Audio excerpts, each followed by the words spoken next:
नमामीशमीशाननिर्वाणरूपं विभुं व्यापकं ब्रह्मवेदस्वरूपम् अजं निर्गुणं निर्विकल्पं निरीहं चिदाकारमाकाशवासं भजेऽहं नमामीशमीशाननिर्वाणरूपं विभुं व्यापकं ब्रह्मवेदस्वरूपम्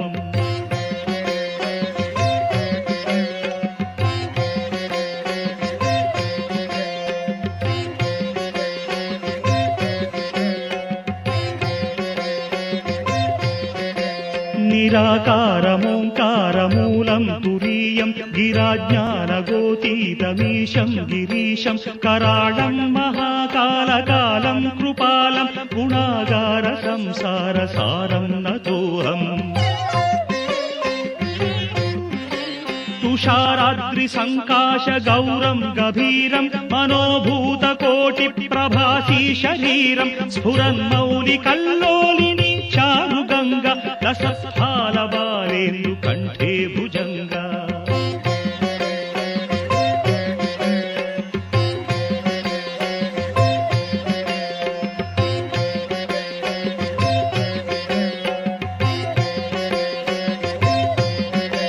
चलत्कुण्डलं शुभ्रनेत्रं विशालं प्रसन्नाननं नीलकण्ठं दयालं मृगाधीशचर्माम्बरं मुण्डमालं प्रियं शङ्करं सर्वनाथं भजामि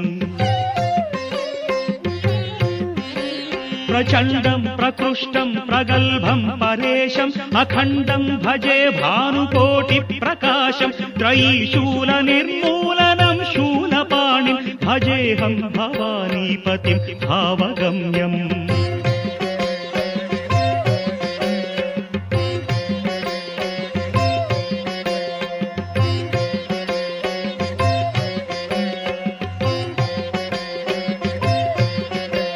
कलातीत कल्याण कल्पान्तकारी सदा सज्जनानन्ददाता पुरारिः चिदानन्द सन्दोह मोहापहारि प्रसीद प्रसीद प्रभो मन्मधारिः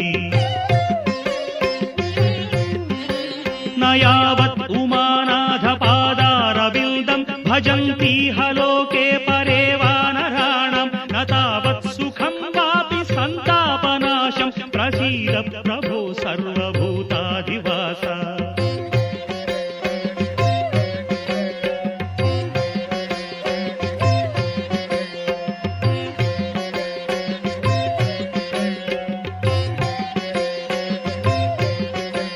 न जानामि योगं जपं नैव पूजां नतोऽहं सदा सर्वदा देव तुभ्यं जराजन्म दुःखौघतातप्यमानं प्रभो पाहि शापान्नमामीश शम्भो रुद्राष्टकमिदं प्रोक्तं विप्रेण हरतुष्टये ये पठन्ति नरा भक्त्या तेषां शम्भुः प्रसीदति।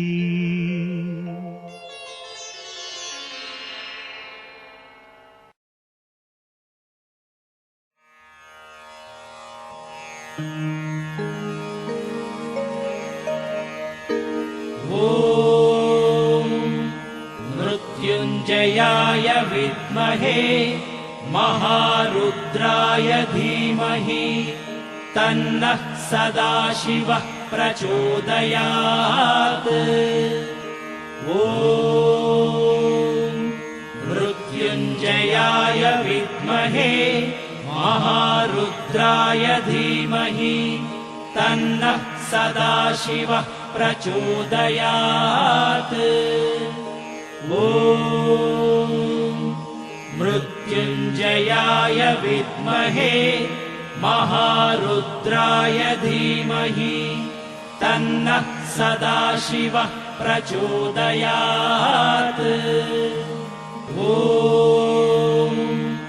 मृत्युञ्जयाय विद्महे महारुद्राय धीमहि तन्नः सदाशिवः प्रचोदयात्। ॐ मृत्युञ्जयाय विद्महे महारुद्राय धीमहि तन्नः सदाशिवः प्रचोदयात्। ॐ मृत्युञ्जयाय विद्महे महारुद्राय धीमहि तन्नः सदाशिवः प्रचोदयात्। ॐ मृत्युञ्जयाय विद्महे महारुद्राय धीमहि तन्नः सदाशिवः प्रचोदयात्। ॐ मृत्युञ्जयाय विद्महे महारुद्राय धीमहि तन्नः सदाशिवः प्रचोदयात्। ॐ मृत्युञ्जयाय विद्महे महारुद्राय धीमहि तन्नः सदाशिवः प्रचोदयात्। ॐ मृत्युञ्जयाय विद्महे महारुद्राय धीमहि तन्नः सदाशिवः प्रचोदयात्। ॐ मृत्युञ्जयाय विद्महे महारुद्राय धीमहि तन्नः सदाशिवः प्रचोदयात्। ॐ मृत्युञ्जयाय विद्महे महारुद्राय धीमहि तन्नः सदाशिवः प्रचोदयात्। ॐ मृत्युञ्जयाय विद्महे महारुद्राय धीमहि तन्नः सदाशिवः प्रचोदयात्। ॐ मृत्युञ्जयाय विद्महे महारुद्राय धीमहि तन्नः सदाशिवः प्रचोदयात्। ॐ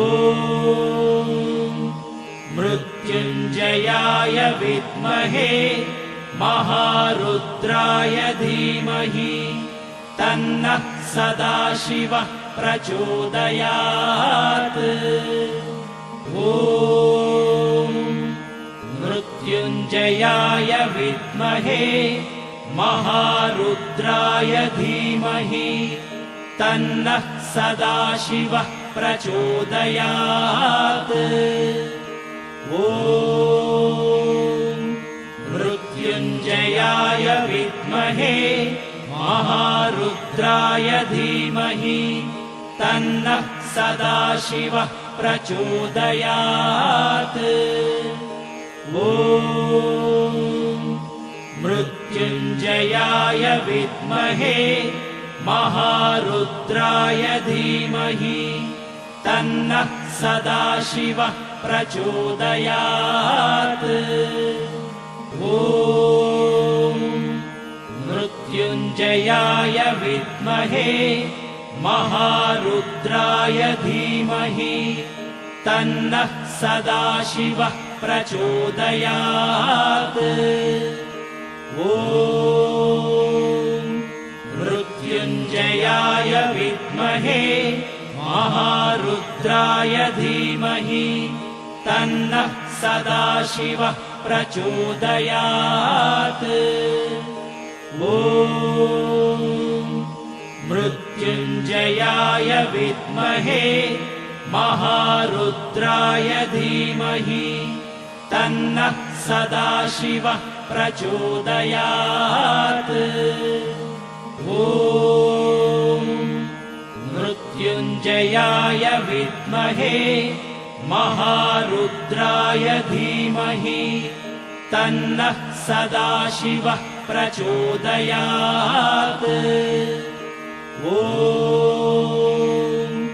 मृत्युञ्जयाय विद्महे महारुद्राय धीमहि तन्नः सदाशिवः प्रचोदयात्।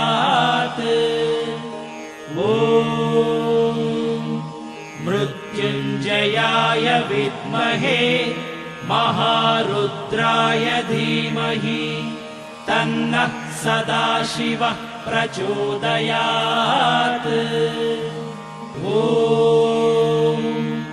मृत्युञ्जयाय विद्महे महारुद्राय धीमहि तन्नः सदाशिवः प्रचोदयात्। मृत्युञ्जयाय विद्महे महारुद्राय धीमहि तन्नः सदाशिवः प्रचोदयात्।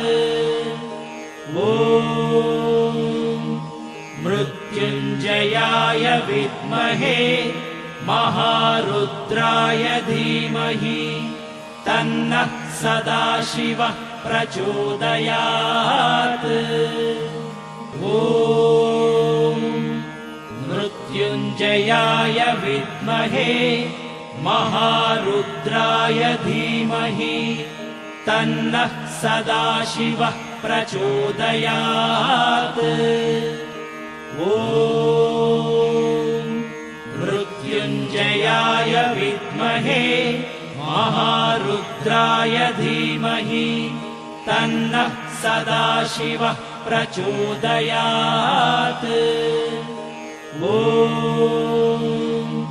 मृत्युञ्जयाय विद्महे महारुद्राय धीमहि तन्नः सदाशिवः प्रचोदयात्।